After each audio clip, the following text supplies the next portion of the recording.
Lynchburg, Tennessee. An autumn morning in 1906, still dark before sunrise. Thick fog mixed with the sweet scent of fermenting grain hangs heavy in the air. At the heart of this scene sits a modest wooden structure that locals simply call the office. Inside stands a man whose name has already transformed into a commercial brand, yet his existence is moments away from becoming a devastating lesson in human anatomy and destiny. This is Jasper Newton Daniel.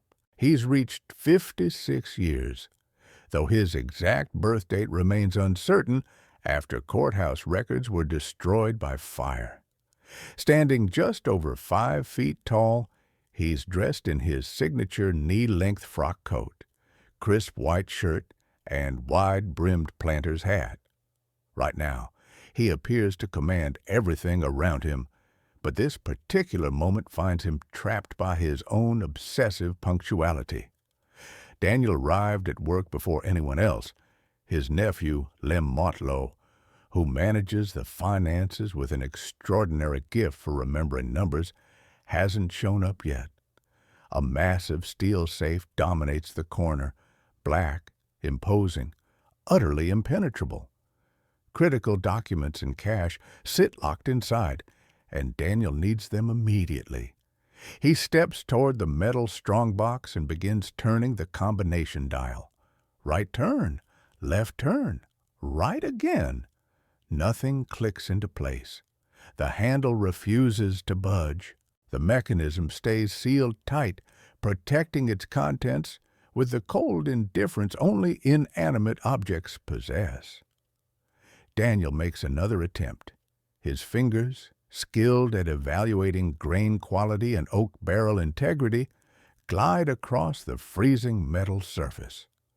The number sequence Lem has memorized completely escapes him. Throughout the silent office, you can hear only the labored breathing of someone accustomed to bending the world to his desires.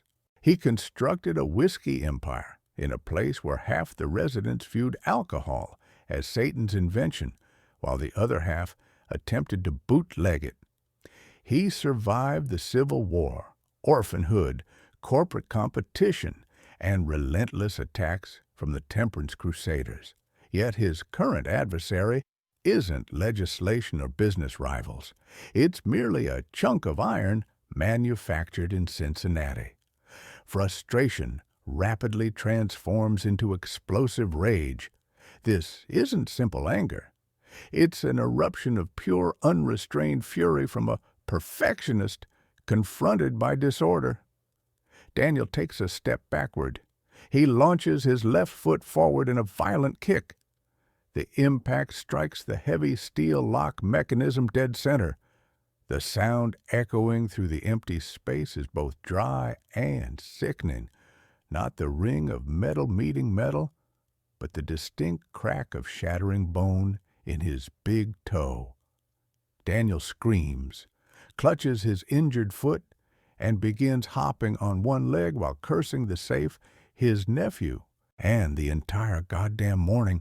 He remains unaware that this single dull impact has triggered the countdown to his demise.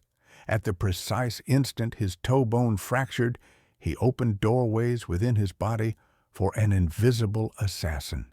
Infection. This happens 22 years before penicillin's discovery. Microscopic bacteria flooding through the damaged tissue into his bloodstream commence their slow but relentless advance up his leg. This won't be the instantaneous death portrayed in cheap movies.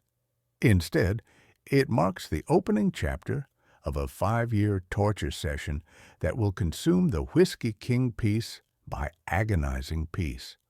First, they'll amputate the toe, then remove the entire foot, followed by taking the leg below the knee.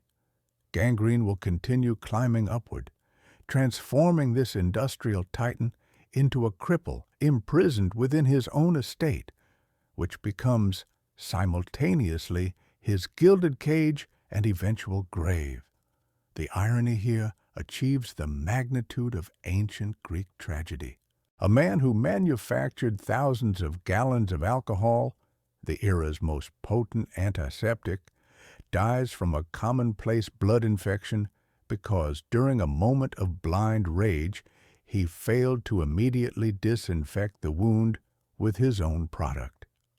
Medical historians later debate whether diabetic complications accelerated the process, but one truth stands undeniable: a single kick destroyed a titan.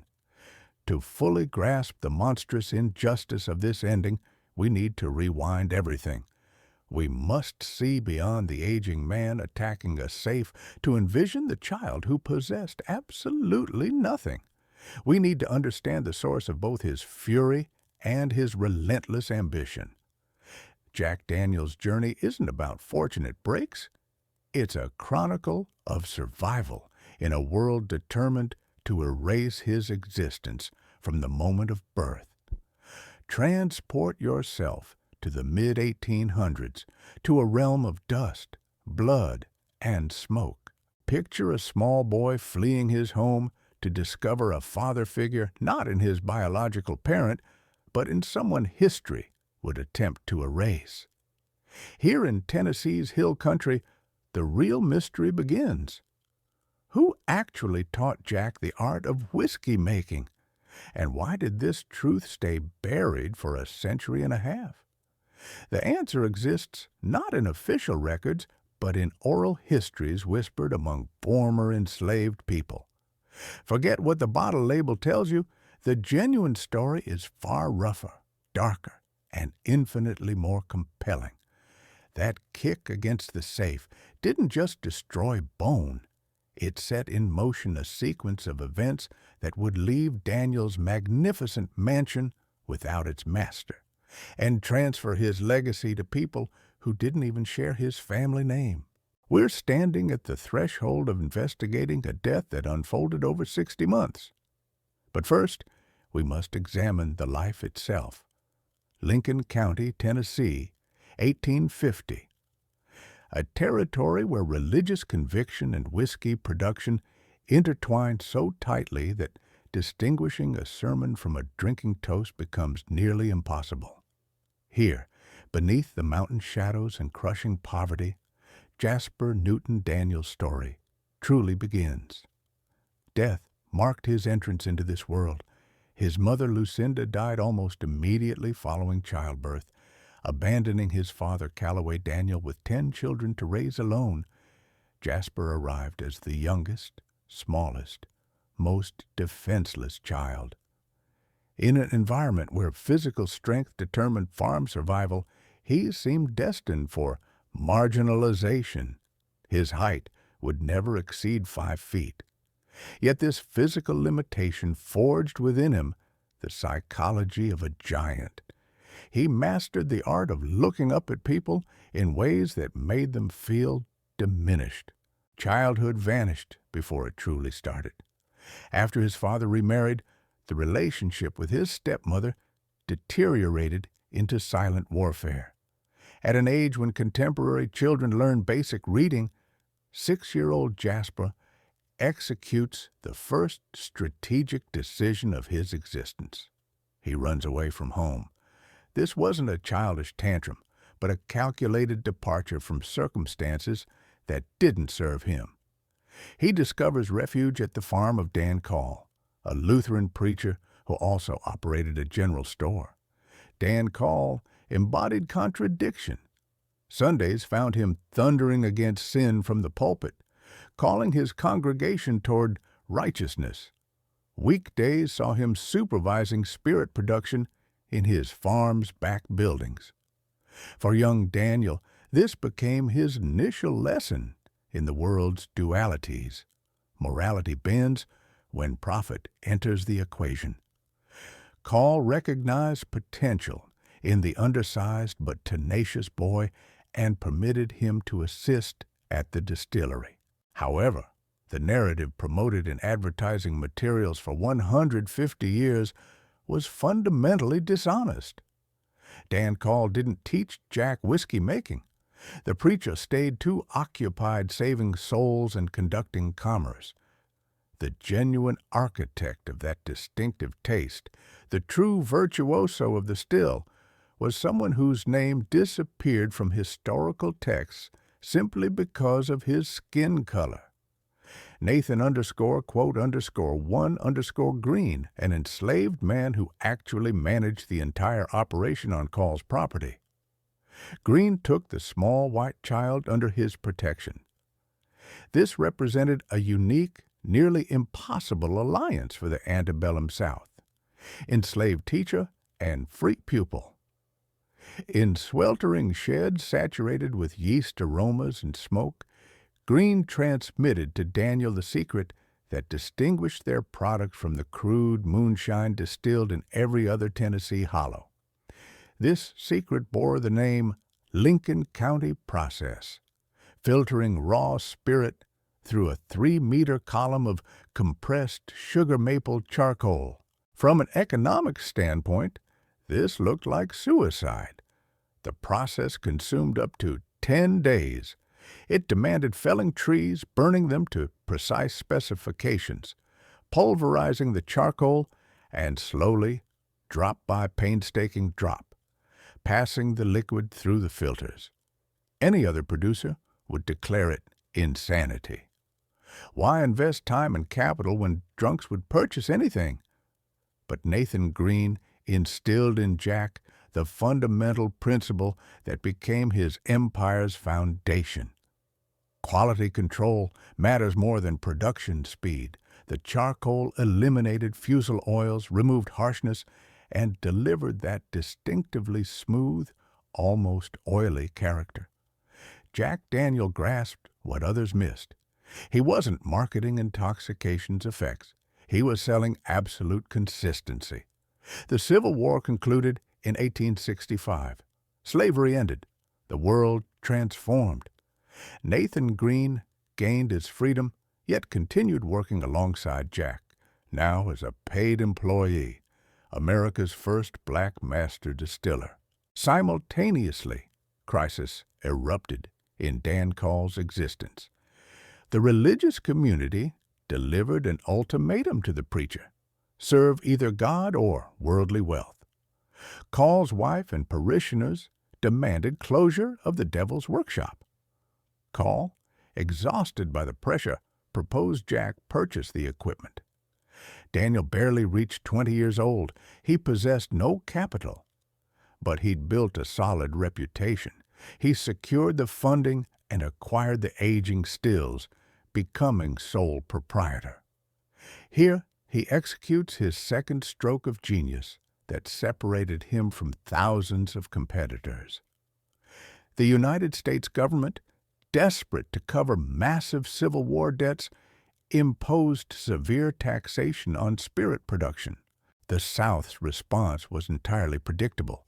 Distillers disappeared underground. They concealed operations in forests, exchanged gunfire with revenue agents, and operated exclusively at night to hide telltale smoke.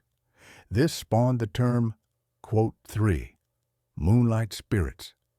Jack Daniel chose the opposite path. He dressed in his finest suit, traveled to town, and formally registered his distillery. This defied conventional wisdom. Why pay taxes when evasion was possible? Daniel's reasoning proved ironclad.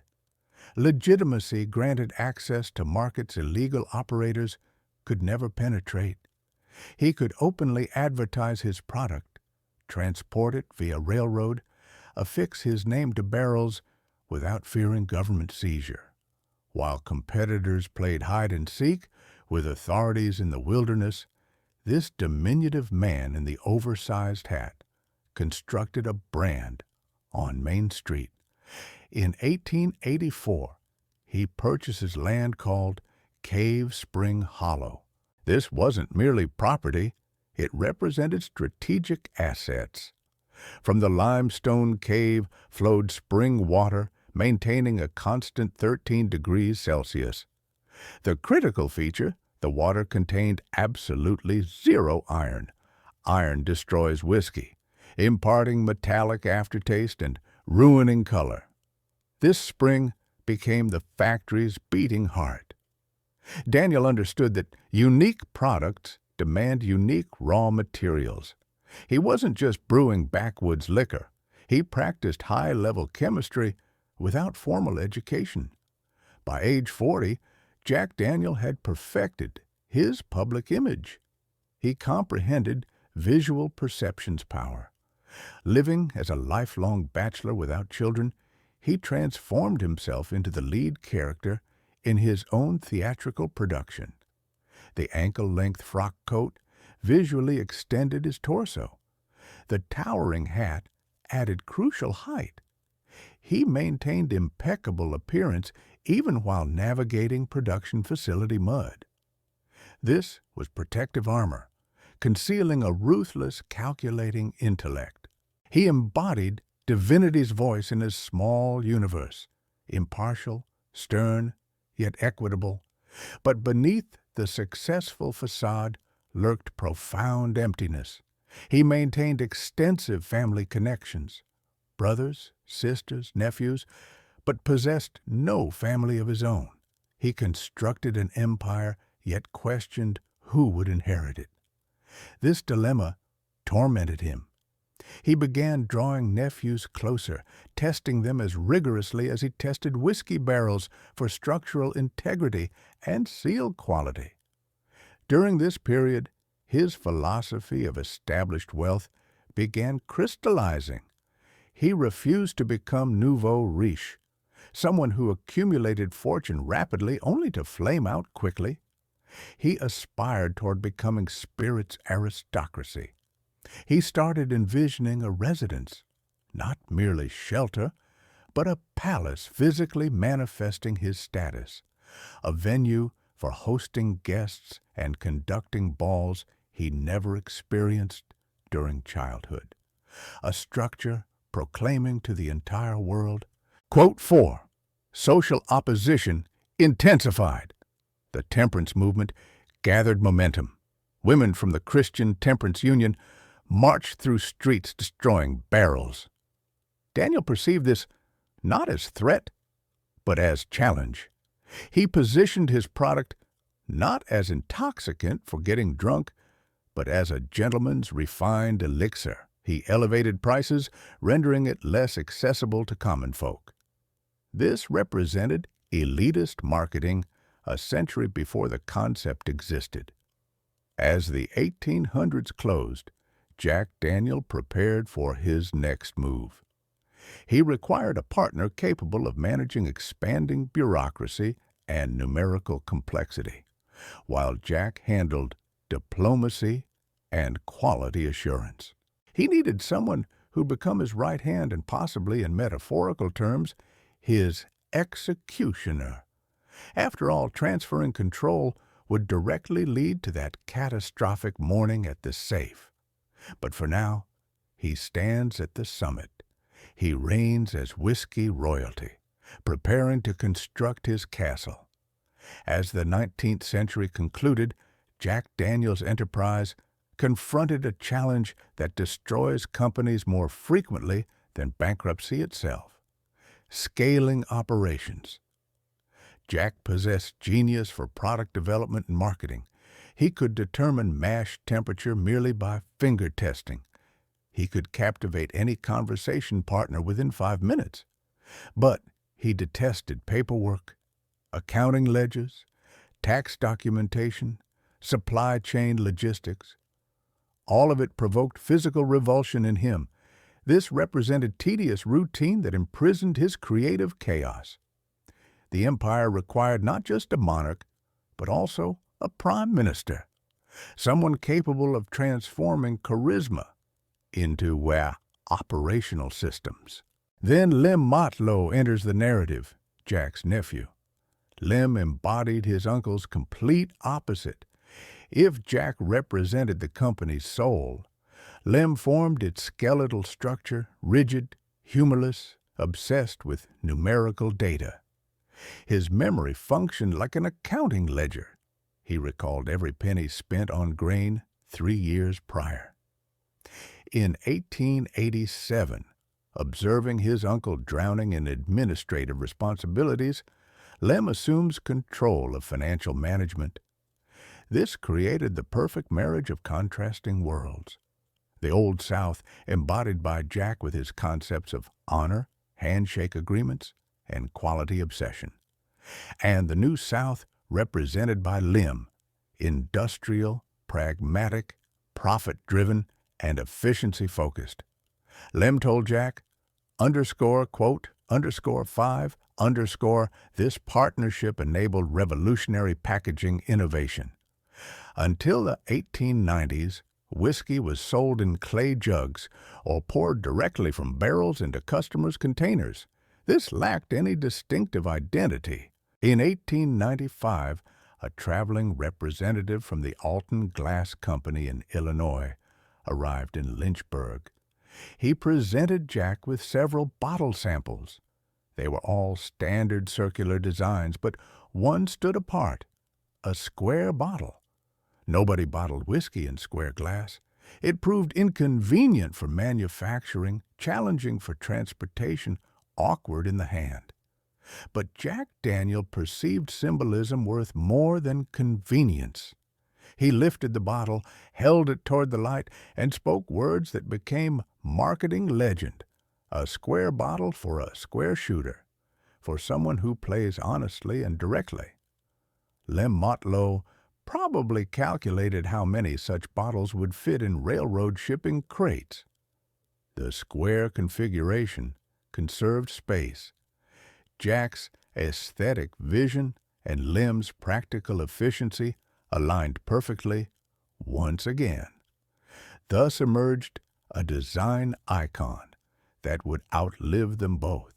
But Jack's ambitions extended far beyond Tennessee borders. He wanted worldwide recognition. In 1904, the World's Fair opened in St. Louis, an event of planetary magnitude. 20 million visitors witnessed demonstrations of cutting-edge achievements: electricity, automobiles, radio, and, naturally, the competition for the world's finest whiskey. Jack Daniel decided to participate. This appeared suicidal. A modest distillery from the backwoods competing against titans from Scotland and Kentucky, whose brands had endured for centuries. Jack traveled to St. Louis personally. Picture the scene. Among industrialists wearing contemporary gray suits walks this diminutive figure in an antiquated ankle-length frock coat and wide hat. He resembled a living fossil. They laughed at him, but the tasting occurred blind. Judges saw neither the frock coat nor the hat, nor the provincial origins. They tasted only the liquid itself. After 4 hours of anxious anticipation, when the jury chairman announced the winner, the hall went silent. The gold medal for the world's best whiskey went to Old No. 7 from Tennessee. This represented absolute triumph. Jack returned to Lynchburg not merely as a businessman, but as a national hero. Orders flooded in from across the globe. Lem Motlow could barely keep pace, hiring staff and expanding warehouse facilities. Money flowed like rivers, genuine, substantial wealth that Orphan Jasper never dared imagine. A psychological transformation occurs here. When you possess wealth, fame, and recognition, you need a stage to display it properly. Jack Daniel, the perpetual bachelor living for work, suddenly realizes he lacks appropriate facilities for receiving guests matching his current status. He needs a house, not just housing, but a powerful symbol. He launches a project meant to become his personal life's crowning achievement, constructing a grand mansion in Lynchburg Center. The mansion rose quickly, a 2-story white structure in Victorian architectural style. Enormous windows, verandas embracing the house like welcoming arms. Jack personally selected every detail. He wanted the house to breathe with life. But while construction crews raised the walls of his dream, Storm clouds gathered at the distillery office. Lem Motlow was becoming increasingly indispensable. He'd monopolized all financial operations. He alone possessed the safe combinations. He alone comprehended the complex supply arrangements. Jack was growing dependent on his nephew. This represented the classic founder's trap. You create systems more complex than yourself. You hire individuals smarter than you in specialized areas. Then one day, you arrive at your own office realizing you've lost control. By 1905, Jack reaches his peak. He's wealthy and famous. His house nears completion. He plans elaborate receptions, orders furniture from Europe, purchases a piano despite not playing himself. He's constructing scenery for a comfortable old age. Nobody could predict that this marriage of contrasting worlds, Jack's creative chaos and Lem's rigid order, would fracture at the most unexpected point.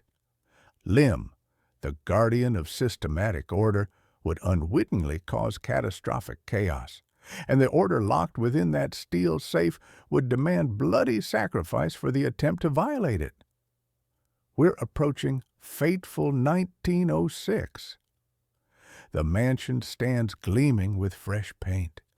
The gold medal hangs framed on the wall. The empire operates like precise clockwork. But the clock has already begun its countdown.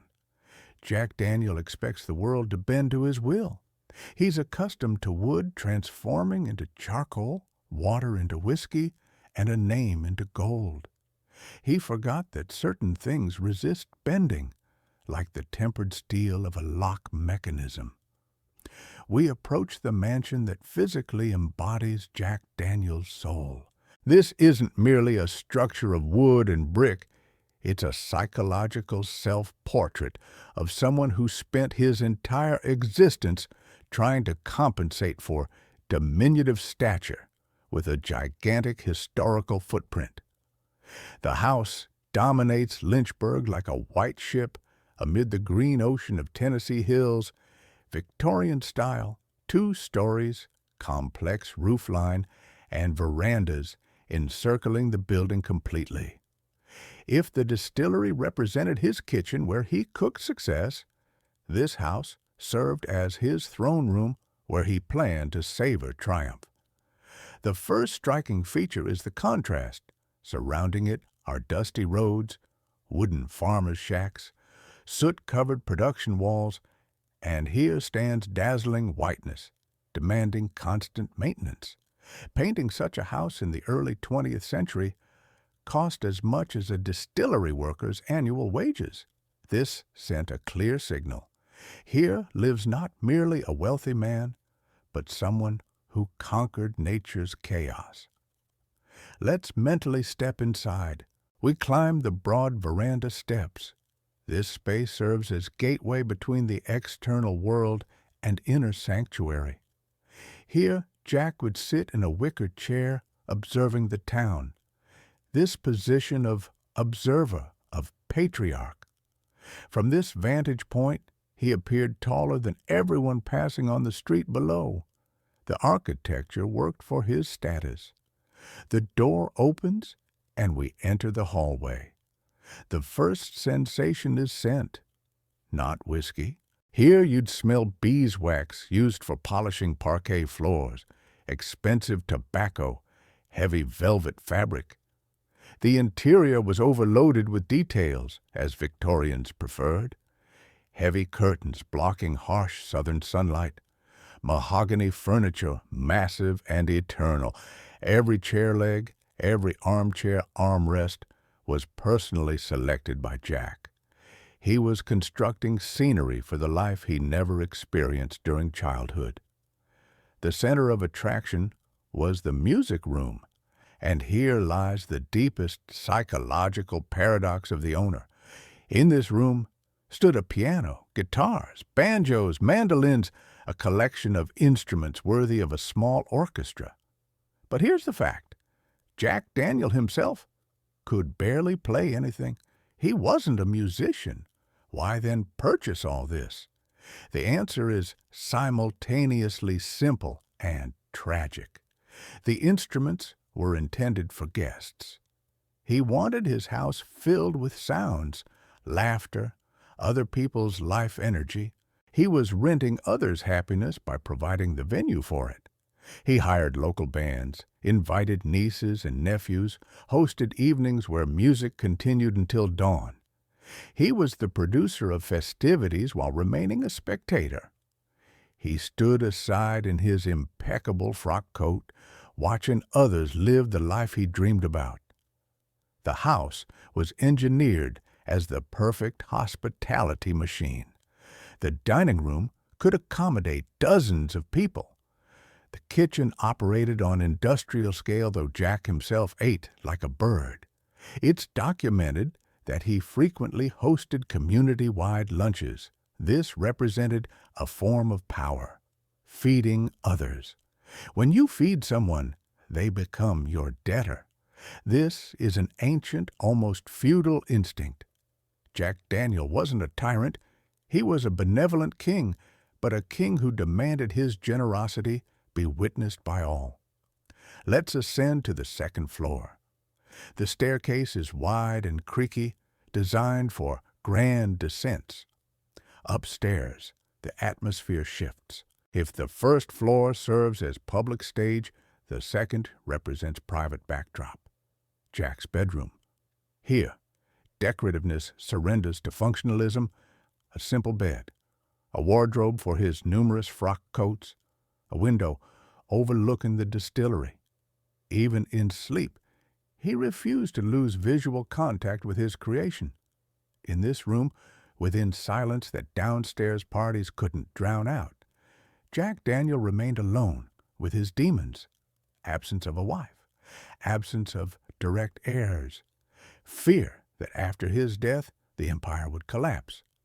These bedroom walls absorbed not guests' laughter, but the owner's sleepless nights. This house was constructed at the power peak around 1905 to 1906. It was meant to become a monument to permanence. But fate possesses cruel humor.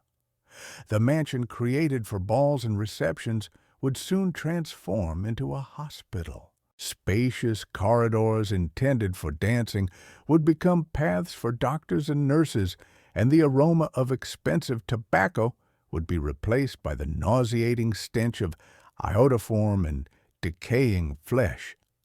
The house's architecture would play its sinister role.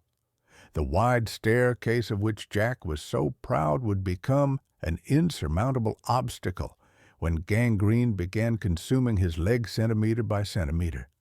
Spacious rooms would feel too vast for someone confined to a wheelchair. Grandeur would transform into imprisonment. But for now, in this final peaceful summer before catastrophe, the house radiates light. Ragtime music pours through open windows. Lem Motlow discusses business with partners in the smoking room. Ladies in long dresses laugh on the veranda. Jack Daniel circulates among guests, offering his famous number 7. He smiles, believing he's constructed paradise on earth. He remains unaware that in his office a couple miles away, the heavy steel safe is already waiting for him. The safe wasn't invited to the party. The safe stands in darkness, cold and indifferent. It's the sole object in Daniel's empire that refuses to obey the master. And this contrast, the living, warm, singing house and the dead, silent metal, creates unbearable tension. We leave Jack on his dream's veranda. He watches the sunset. Keys jingle in his pocket, but he's forgotten that the safe code isn't on the keychain. It's in Lem's memory. Tomorrow morning, he'll decide to reach the office early. Tomorrow morning, his life's architecture will collapse from one wrong foot movement. We return to that instant when the impact's echo against metal faded within the office walls. Jack Daniel stands on one leg. The pain throbs sharply, but for someone of his caliber, it seems tolerable. Here the critical mistake occurs. He doesn't summon a doctor. He doesn't rinse the wound with whiskey, as beautiful legend claims. He simply forces his boot back onto the swollen foot and limps home. This was 19th century masculine behavior. Stoicism, ignoring pain as proof of manhood. He assumed his body would handle it independently, as it had managed hunger during childhood and exhaustion at the production facility, but he underestimated the enemy. The enemy was invisible and merciless. Bacteria had already begun their colonization. Soon, Lem Motlow arrives at the office. The nephew enters, observes his uncle's foul mood, approaches the safe, and opens it within 5 seconds. One click, handle turn. The door swings open. This scene epitomizes irony. The problem for which Jack sacrificed his health was resolved by simple knowledge of the combination. If Jack had waited 10 minutes, if he'd drunk coffee, if he'd tamed his pride and admitted he couldn't control everything. But history recognizes no hypotheticals. The safe stands open, but the entry price has already been paid. Days transform into weeks. Toe pain gives way to numbness, then to disturbing color changes, first purple, then black, gangrene. This word sounded like a death sentence. Tissues died directly on a living person. The smell of decay began haunting Jack. Imagine this horror. The creator of the world's most aromatic spirits now himself becomes the source of death's odor. The doctors delivered their verdict: amputation. First, they removed the toe. Jack hoped that would suffice. He continued attempting to manage the business, sitting in his mansion office. But his world was rapidly contracting. From cross-country trips to the town, from the town to home, from home to the chair. The infection didn't stop. It crept upward like mercury in a thermometer. The second operation became inevitable. They amputated his foot, then the leg below the knee. The man who built his empire on constant movement, on personal oversight of every stage, found himself bedridden. Here unfolds the genuine human drama. The mansion, built for balls and music, plunged into silence. Nieces and nephews whom he loved gathering around him now came not to celebrate, but to keep vigil at a dying man's bedside. Their looks transformed. Instead of admiration, their eyes now held pity and fear. For a proud man, this was worse than physical agony. Lem Motlow during this period becomes the de facto company head. Here emerges complex moral layers. Lem isn't a usurper. He's the business's savior. While Jack battled fever, Lem fought the market and competitors. He continued expanding production and closing deals.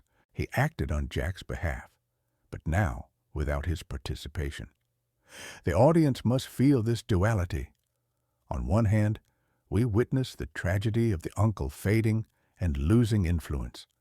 On the other hand, we see the nephew's efficiency, proving that the empire exceeds its creator. This is a brutal business lesson. A company is machinery, and if the driver falls from the cab, someone else must grab the wheel or everyone crashes. Lem grabbed it. Jack Daniel lay in his second-floor bedroom. The window overlooked the distillery. He could see smoke from chimneys, hear locomotive whistles carrying away his whiskey. Life boiled down there. Up here, time stood frozen. He became a ghost in his own house while still breathing. His character began transforming. From charismatic leader, he turned into an irritable, pain-tormented old man. Constant dressing changes, medicinal smells, helplessness. It's documented that in lucid moments, he requested sales reports. He clung to numbers as the sole proof that he still existed, that he still mattered. But was he a hero in the fullest sense? His stubbornness, which helped create the brand, became the cause of his death. His unwillingness to delegate, the attempt to open the safe himself, led to collapse. We see someone who became victim of his greatest virtue, the compulsion to do everything himself. In 1910, 1 year before his death, Jack rewrote his will. He had no children. All his estate, the entire gigantic money-making machine, was to pass to his nephews. Lem Motlow receives control of the company. This was an act of humility. Jack acknowledged defeat to nature and to time. He passed the crown while still alive because he understood a dead king cannot rule. But even in this state, he remained a symbol. People throughout town whispered about poor Mr. Jack's leg. The myth began forming even before his final breath. The story of the safe passed from mouth to mouth, accumulating details. People sought meaning in this absurdity. Why did God allow this? Perhaps it was punishment for trading in the devil's brew, or conversely, a test for a great spirit. The 5th year of agony was ending. The body was exhausted from fighting sepsis. The mansion, his white dream, became his mausoleum. Servants tiptoed around, curtains were drawn. The man who wanted to fill this house with light and music now needed only darkness and morphine silence. October 10th, 1911. Lincoln County freezes. In the second-floor bedroom of the White Mansion, Jasper Newton Daniels' breathing finally stops. The 5-year war with his own body is lost. Sepsis, that started from a microscopic bone fracture, completes its work, shutting down organs one by one. Silence hangs in the room which even the distant distillery's hum cannot break. The king is dead. He was 61 years old. But Jack Daniels' death isn't just biological life's end. It's the moment of a perfect historical storm. Fate prepared for him one final, most cruel test, which he observed from his deathbed. 1 year before his death in 1910, the state of Tennessee passes legislation for complete alcohol production prohibition. This happened 10 years before nationwide prohibition in the United States. Imagine the scale of this tragedy. The man who devoted his life to legalizing his craft, who paid taxes, built churches and schools with his own money, dies with the status of a criminal. He watches his business, his pride, declared outside the law. He departs into oblivion, believing his empire is destroyed. Here, the plot undergoes transformation. If, until this moment, it was the creator's story, now it becomes the defender's story. Lem Motlow fully assumes center stage. Now, he's not just the accountant nephew. He's the general of an army that found itself surrounded. On Jack's funeral day, when thousands of people, black and white, rich and poor, came to the mansion to bid farewell to the little giant, Lem stood by the coffin not only with grief, but with cold calculation in his eyes. He understood the era of romance had ended. The war for survival was beginning. It's at this moment that the damned safe's role gets rethought. Before, it was a death instrument. Now, it becomes a salvation ark. Inside the safe that Lem opened with such ease lay not only money, there were patents, legal documents, and most importantly, the recipe formula. Lem Motlow understood that buildings could burn, equipment could be confiscated, and the mansion could be emptied. But as long as he possessed the paper with his uncle's signature and knowledge of the process, the idea couldn't be killed. The crisis forces Lem to achieve the impossible. He doesn't close the business as state law demanded. He relocates production. first to St. Louis, Missouri, then to Birmingham, Alabama. He preserves the yeast culture, a living organism that Jack had cultivated for decades. He saves the barrels. He begins a legal battle in the state Supreme Court that will last years. Meanwhile, the mansion in Lynchburg transforms into a ghost. The house, built as a symbol of living success, instantly becomes a monument. Furniture chosen by Jack is covered with dusty sheets. The piano, on which nobody played, falls silent forever. The house stands empty, like a beautiful shell from which the soul has departed. Local residents begin avoiding it, telling legends that at night you can hear the tapping of the lame master's cane. But this story's true transcendence lies elsewhere. Jack's death separated the man from the brand. While Jasper was alive, Jack Daniel's whiskey was perceived as the product of a specific neighbor whom everyone knew. After his death, the name on the bottle began living its own life. It transformed into a symbol of the old authentic South, disappearing under industrialization and prohibition's pressure. Le Matelot makes a brilliant move. He doesn't change the name. He doesn't remove his uncle's name. On the contrary, he makes Jack's figure mythological. He begins cultivating the image of the old gentleman with mustache, turning a real person into an icon. The harsher the law pressed, the more people wanted to touch this legend. Forbidden fruit is sweet, and if this fruit is also shrouded in the tragic story of the great master's death, it becomes priceless. In these dark years, when production in Lynchburg stopped and the cave with the spring overgrew with vegetation, Le Matelot reevaluated the very concept of wealth. For Jack, wealth was the mansion, gold, recognition. For Lem, wealth became legacy. He understood that his mission was not to earn, but to preserve. He spent millions on lawsuits not for profit. There was no profit, but for principle. He fought for the right to bring his uncle's name home. This was a transition from egoism, my house, my success, to service, our history, our honor. If Jack had not kicked the safe, if he had lived another 20 years, perhaps he would have closed the distillery himself under pressure from the authorities, tired of the struggle. But his early, agonizing death became a catalyst that made the heirs fight with double fury. Jack's blood became the cement for the foundation of the future global corporation. The mansion remained standing on the hill, reminding everyone of human plan's fragility.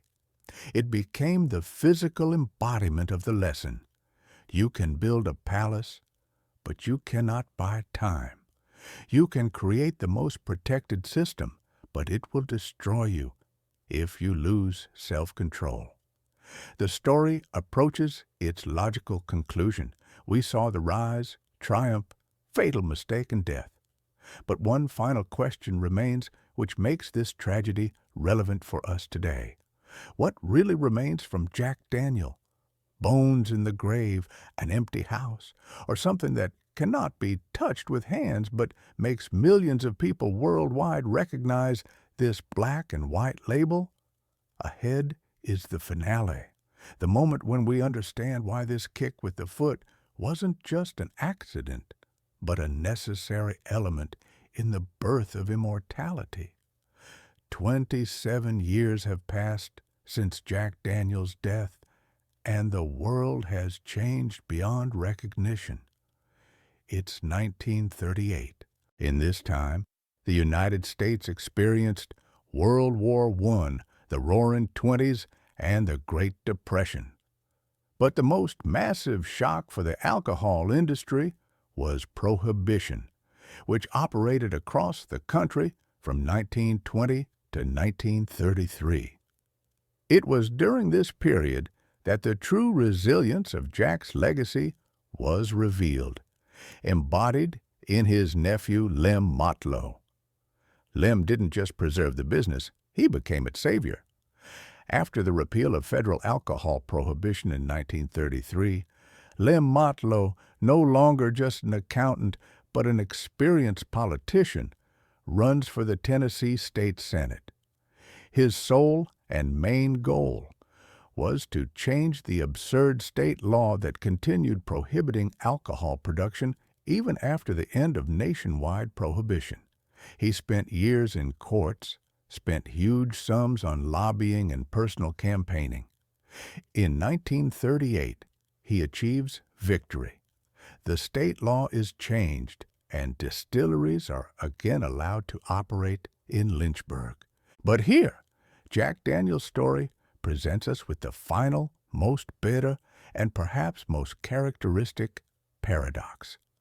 Moore County, where the famous distillery is located, remains a dry county to this day. This means you can produce millions of gallons of whiskey there, ship it to 170 countries worldwide, earning billions of dollars for the company. But you cannot buy even one bottle of this drink in a local store or bar in Lynchburg. This absurd rule, still in effect today, serves as a kind of eternal monument to the duality of the American South between religious righteousness and pragmatic trade. Jack, the eternal strategist who legalized his business to gain an advantage, would now be forced to reconcile with this legal trap. And what about that ill-fated safe? Its fate is no less symbolic than its role in Jack's life. It wasn't melted down, not locked away in the company's archives. Today, this massive black safe from Cincinnati stands in the exact same place in Jack's old wooden office, which has now been turned into a museum. Every year, hundreds of thousands of tourists from around the world pass by it. They look at the heavy steel body, at that very lock wheel that caused the fatal injury. Guides tell this story as a grim anecdotal sketch, part of the colorful biography. But if you think about it, this is one of the most eerie, almost surreal memorials in business history. It's a murder weapon on display, immortalized as a relic.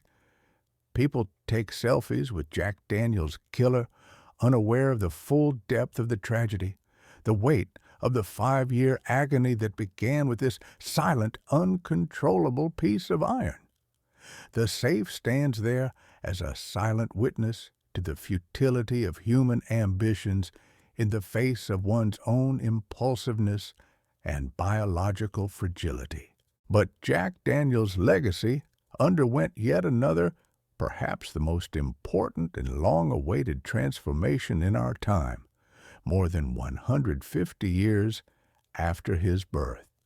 In 2016, after decades of research and efforts by historians, the Jack Daniel's Company officially acknowledged the role of Nathan Nearest Green, the name of the man who was actually Jack's teacher, the first black master distiller in the United States, returned from oblivion.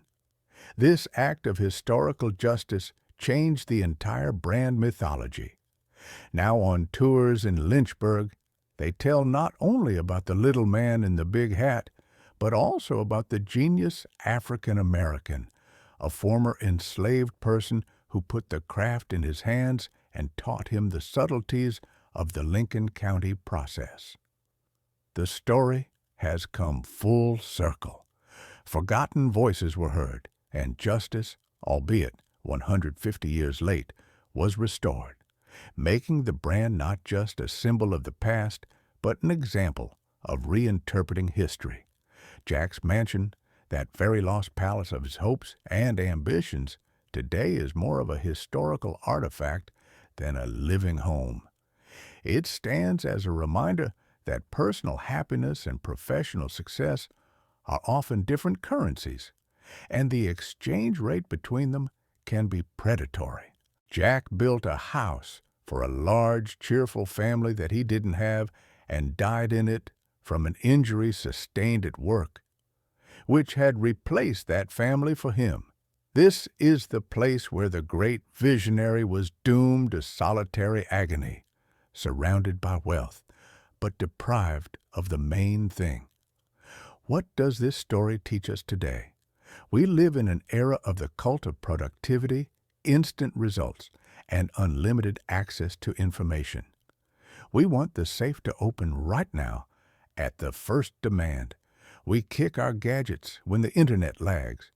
We snap at loved ones when our plans are disrupted. Jack Daniel's death is a cruel reminder of the price of impatience and loss of self-control.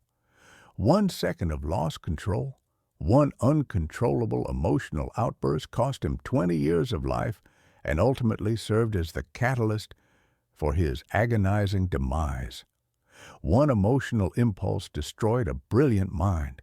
This is a fundamental lesson that the hardest things in the world, be it the steal of the safe, inexorable circumstances, or the irreversible flow of time, do not yield to brute force. They yield only to knowledge, patience, and a strategic approach.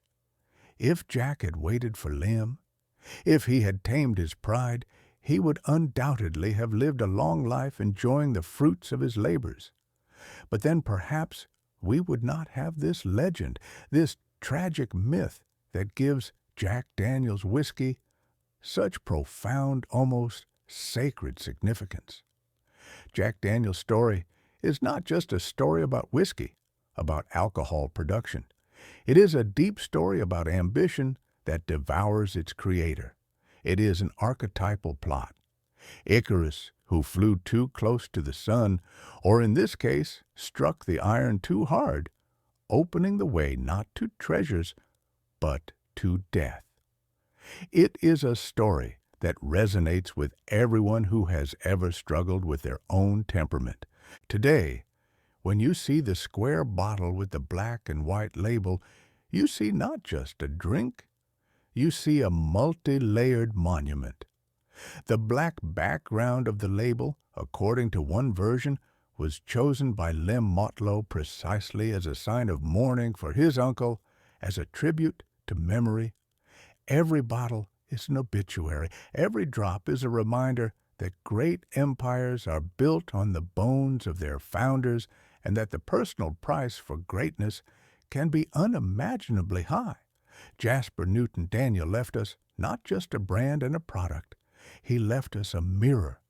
Gazing into the story of his absurd, agonizing death, we see our own fears. The fear of losing control over our own life. The fear of being left alone in a big house. The fear that the work of a lifetime will outlive us, but will no longer belong to us. He was just 5 feet tall, but his shadow covered the entire planet. He died from a microscopic infection in his toe, but his name became immortal. And in this final chord sounds the main cruel truth of the true crime and historical drama genre. The victim is always more important than the perpetrator. The safe remained just an old box, a soulless piece of metal, a tool. But Jack Daniel became a spirit that lives in every bar from Tokyo to New York. His story is an eternal reminder that grand undertakings are often paid for with the highest price, the life of the Creator himself. Perhaps on that fateful morning of 1906, he didn't just break his toe. Perhaps with that kick of the foot, he kicked open the door to eternity. Only the entry price turned out to be too high, and the path to immortality lay through unbearable suffering.